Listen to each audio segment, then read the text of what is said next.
respectueuses des droits de l'enfant, plus particulièrement les écoles primaires ou les écoles child-friendly. Donc ce sont des écoles qui respectent les besoins, les compétences, les envies, l'âge et le développement naturel de l'enfant. Donc je suis en train de proposer un modèle d'école child-friendly basé sur les recherches actuelles et puis entre guillemets en prendre ce qu'il y a de mieux et de dire voilà ce qu'on pourrait faire, voilà ce que je pourrais proposer. Merci. Anne. Oui. Désolée, je viens de perdre mon PowerPoint, alors je redémarre mon ordinateur. Pendant ce temps-là, je vais vous expliquer je vais me présenter. Donc, je suis Anne Cloutier, étudiante au doctorat en philosophie à l'UQAM sous la direction de Serge Robert. Puis, je travaille donc particulièrement en philosophie et sciences cognitives. Je m'intéresse au développement du raisonnement, particulièrement le raisonnement logique, et à la métacognition comme méthode pour développer le raisonnement logique. Puis, ayant fait ma formation en philosophie pour enfants avec Michel Sasseville à l'Université Laval, je fais des liens entre la métacognition qu'il y a dans les communautés de recherche philosophique et le développement du raisonnement. Merci. Et Christian? Alors, bonjour, moi je suis un professeur de philosophie attaché, détaché, rattaché, je ne sais pas comment il faut dire, à un centre d'aide au personnel de l'éducation nationale de l'Académie de Versailles. Et mon sujet de recherche de thèse porte sur l'éducation à la fraternité par la pratique de la philosophie avec les enfants, plus particulièrement dans le cadre du programme d'enseignement moral et civique. Et je suis rattaché au laboratoire du CREN de l'Université de Nantes sous la direction d'Edwige Chiroter. Très bien, merci. Alors, nous allons, si ça vous convient, procéder dans l'ordre spontané que j'ai improvisé, c'est-à-dire Aurélia va parler d'abord, Anne ensuite et Christian après, et je crois que nous aurons un peu de temps pour une période de questions et de discussion. Alors, la parole pour l'instant est à Aurélia, et comme je le disais tantôt, je pense que sur le plan technique, le plus simple est de brancher sur votre ordinateur plutôt que de jouer sur la machine centrale où les manœuvres sont assez longues et complexes à réaliser. Alors, la parole est à Aurélia Platon. Oui, c'est ça. Voilà. Alors, du coup, comme je l'ai juste mentionné rapidement avant, donc je suis étudiante en master interdisciplinaire. Ah oui, je n'ai pas précisé sur ça, mais c'est quand même un peu une particularité, c'est-à-dire que nos enseignants ne sont pas rattachés à une faculté, j'étudie pas dans une seule faculté, mais on a des enseignants qui sont de diverses facultés, sociologie, psychologie, sciences humaines, droit humain, qui viennent et qui nous donnent des cours donc sur la question des droits de l'enfant, ce qui nous permet en fait d'avoir une approche globale. Aujourd'hui, je vais vous expliquer un petit peu les liens que je fais dans mon travail et qui sont en fait assez évidents et naturels entre la pratique de la philosophie avec les enfants et les droits de l'enfant. Donc, je tiens juste quand même à remercier la chaire UNESCO, j'ai la titulaire ainsi que l'Amphis franco-québécois qui m'a permis d'être ici aujourd'hui, de venir depuis mes petites montagnes. Et donc pour l'anecdote, oui, je m'appelle vraiment Aurélia Platon, donc j'ai été en stage en début d'année au sein de la chaire UNESCO sur la pratique de la philosophie. Donc Edwige, je prenais un grand plaisir à toujours présenter qu'il y avait Platon en stage, donc Platon a été en stage au sein de la chaire. De formation, je suis en fait enseignante primaire, donc institutrice, je pense que voilà, avec, donc en Suisse c'est de 4 à 12 ans. Et j'ai terminé ma formation en me disant il y a des choses qui pourraient être mieux faites dans le système scolaire, ce qui fait que je me suis plus ou moins orientée vers ce master interdisciplinaire en droit de l'enfant et que maintenant j'ai écrit en fait un travail qui dit voilà, l'école elle est telle qu'elle est comme ça à l'heure actuelle, mais elle pourrait être comme ça.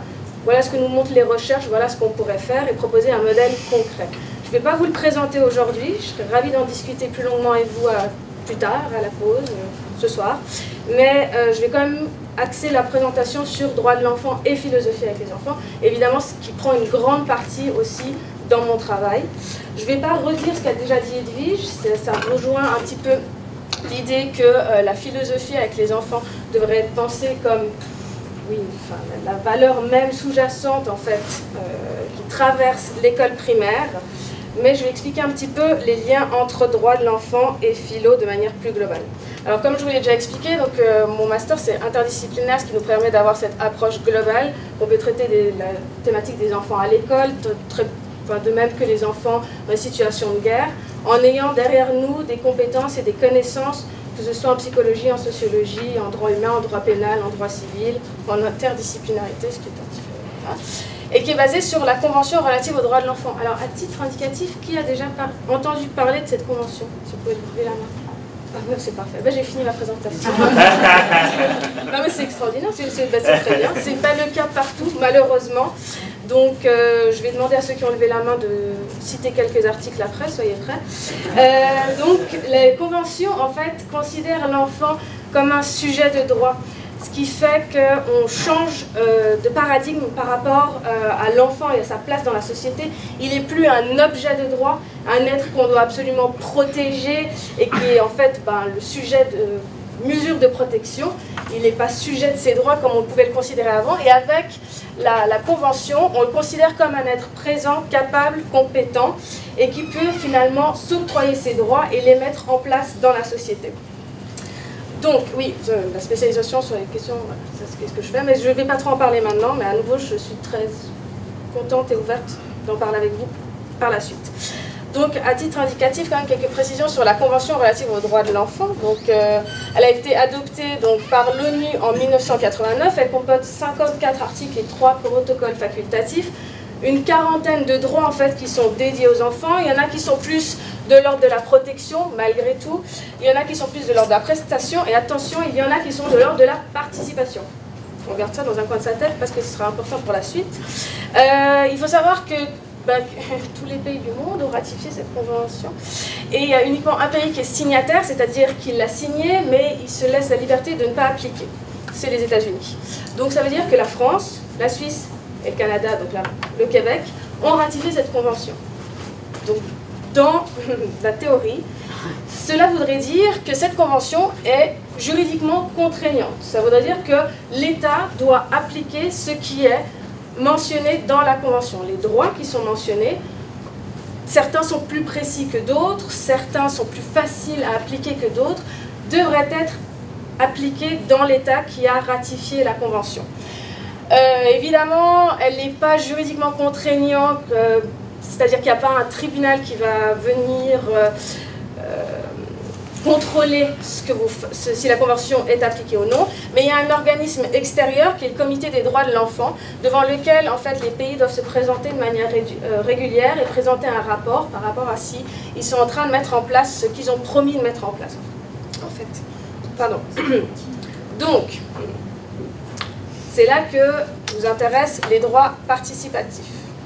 Je viens de vous expliquer que donc les États, normalement, doivent mettre en place ce qui est mentionné dans la Convention. Je vais juste reprendre la date.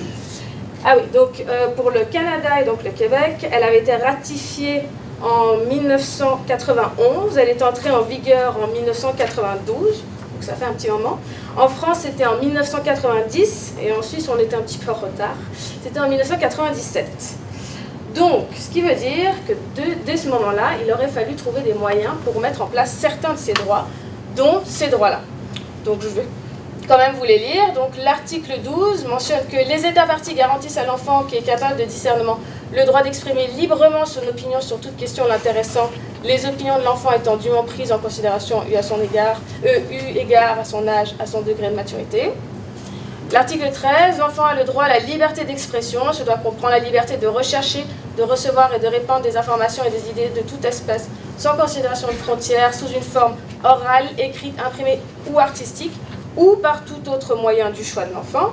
Et l'article 14, les États parties respectent le droit de l'enfant à la liberté de pensée, de conscience et de religion. Alors, évidemment, on peut émettre certaines réserves. Peut-on exprimer vraiment librement son opinion? Est-ce que la liberté de penser est-elle réellement conciliable avec la liberté de religion? Certes. Mais il y a donc dans la Convention 3 droits qui sont on ne peut plus clairs sur le fait que l'enfant a le droit de s'exprimer, a le droit d'être entendu, eu égard à bien sûr son âge, son degré de maturité.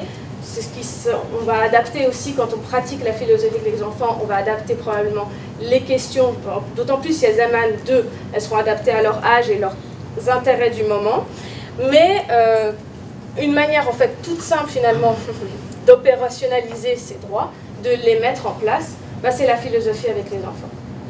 si quelqu'un vient vous dire, mais écoutez, on a des peines quand même à mettre en place l'article 12, 13, 14, verset 2, ce qui ne risque pas de se présenter demain, mais quand même, on ne sait jamais, vous avez une solution clé qui est celle de la philosophie avec les enfants. C'est juste une manière concrète de mettre en place ces articles qui, justement, sont pas si concrets, enfin, n'offrent pas, en fait, de pistes d'action concrètes aux États. Donc, faire de la philosophie avec les enfants, c'est répondre de manière concrète à ce que offre comme liberté les articles 12, 13 et 14 de la Convention.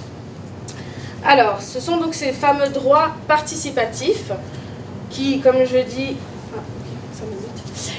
j'ai dit, sont une partie de la Convention. Il y en a qui sont beaucoup plus axés sur les prestations ou la protection.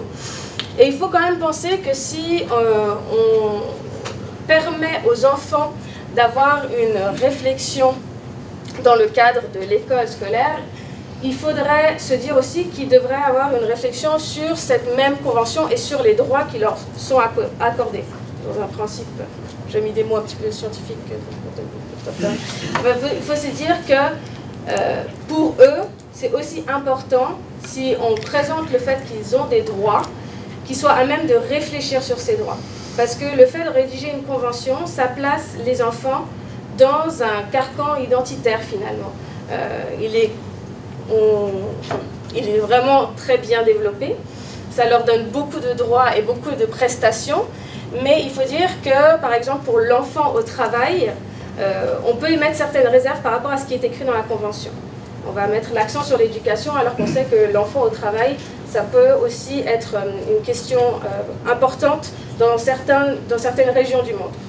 Donc, il faut se dire que si on permet aux enfants d'avoir une réflexion critique sur leurs droits, il va falloir se demander en fait si cette place qui leur est accordée dans la société est légitime. En fait, il faut juste leur laisser un espace pour se demander si eux-mêmes, ils ont le droit de changer cette place qui leur est donnée, cette identité qui est la leur. Donc, quand je dis ici philosopher et questionner cette place qui est accordée aux enfants dans la société, c'est ce que je veux dire par mettre en place une CRP, mettre en place la méthode Tozzi ou la méthode d'Edwige-Cherouter. C'est justement permettre un cadre, un dispositif régulier qui va permettre aux enfants en fait, de questionner cette place qui leur est accordée dans la société. On voit aussi que en fait, dans les droits de l'enfant et la philosophie avec les enfants, on a des conceptions qui sont très similaires. L'enfant, dans les deux cas, est considéré comme compétent et capable. Il peut participer, il s'exprime et il a le droit d'être entendu. Et on constate aussi une horizontalisation de la relation entre enfants et adultes. Il faut savoir que par horizontalisation, on ne parle pas de perte des statuts. L'enfant reste un enfant, l'adulte reste un adulte. Mais c'est-à-dire que la relation pédagogique entre les deux s'aplanit. Et c'est vraiment deux paradigmes en fait, qui sont tant derrière la philosophie avec les enfants que les droits de l'enfant qui sont vraiment similaires et qui se rejoignent. Donc Antoine, qui est un des précurseurs qui a aidé normalement à la rédaction aussi de la Convention, dirait que ce sont deux pratiques qui permettent aux enfants de jouer un rôle plus actif dans leur propre vie et de manière plus générale dans la société. Je terminerai juste avec ça. En fait, je trouve que c'est assez approprié en fait. Après ce qui a été dit ce matin, ce qui a déjà été assimilé par le texte d'Abdenour Bidar et qui a été rementionné à plusieurs reprises, on pense souvent qu'en fait les enfants d'aujourd'hui sont les citoyens de demain. C'est-à-dire que ce sont eux qui vont faire la société du futur. Oui, c'est juste, ce sont aussi les citoyens de demain, mais ce sont avant tout les citoyens d'aujourd'hui. Je pense qu'il est important de reconsidérer notre notion de la citoyenneté, qui est souvent rattachée à la majorité, l'âge dépend selon les pays, ou au droit de vote, par exemple. Mais avec ce qu'on voit avec la Convention en droit de l'enfant, et ce qu'on voit aussi avec la pratique de la philosophie, c'est que notre manière de considérer l'enfant change. Le droit d'être entendu, le droit qu'il s'exprime, nous permet en fait de le replacer et de l'impliquer plus dans les décisions qui le concernent. On voit qu'il y a des projets maintenant, par exemple, d'aménagement de l'espace urbain. On va consulter des enfants pour savoir quel type de parc ils aimeraient, où est-ce qu'ils aimeraient qu'ils soient placés. En Suisse, les enfants ont le droit de pétition. Alors plutôt les adolescents, mais c'est-à-dire qu'ils ont le droit de se mettre ensemble. Il y a d'ailleurs un article qui mentionne la liberté d'association.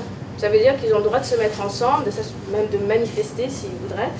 Donc il faudrait repenser notre manière de concevoir la citoyenneté et de se dire que les enfants sont aussi des citoyens d'aujourd'hui. J'aime beaucoup ce qu'a dit Adeno Vidar au niveau de la conscience, mais c'est vrai que notre manière de concevoir l'enfant comme un être présent change notre manière de le considérer. Du coup, par ça, d'accord, je termine. Il faut, dans ce sens-là, penser aux enjeux de citoyenneté par la formation de la pensée, mais pas seulement dans une perspective de long terme. C'est une perspective du quotidien. Ils vivent maintenant, en fait, les enfants. Voilà. Bien sûr, ce sont les futurs adultes, mais ce sont aussi des êtres présents qui sont à même de prendre des décisions, d'être entendus et oui, donc voilà. Et pour ça, à nouveau, la Convention, elle offre ce cadre qui est internationalement reconnu. Et si jamais enfin, on vous dit, mais pourquoi vous êtes en train de faire de la philosophie avec les enfants? Ben, vous dites simplement que vous êtes en train d'appliquer les articles 12, 13 et 14 de la Convention internationale relative aux droits de l'enfant et que votre pays l'a ratifié. Voilà, vous pouvez sortir, vous le trouvez sur Internet, vous en avez un exemplaire sur vous. Mais c'est important de vous dire que vous êtes soutenu légalement par un texte qui est reconnu à l'international. Voilà, c'est tout pour moi.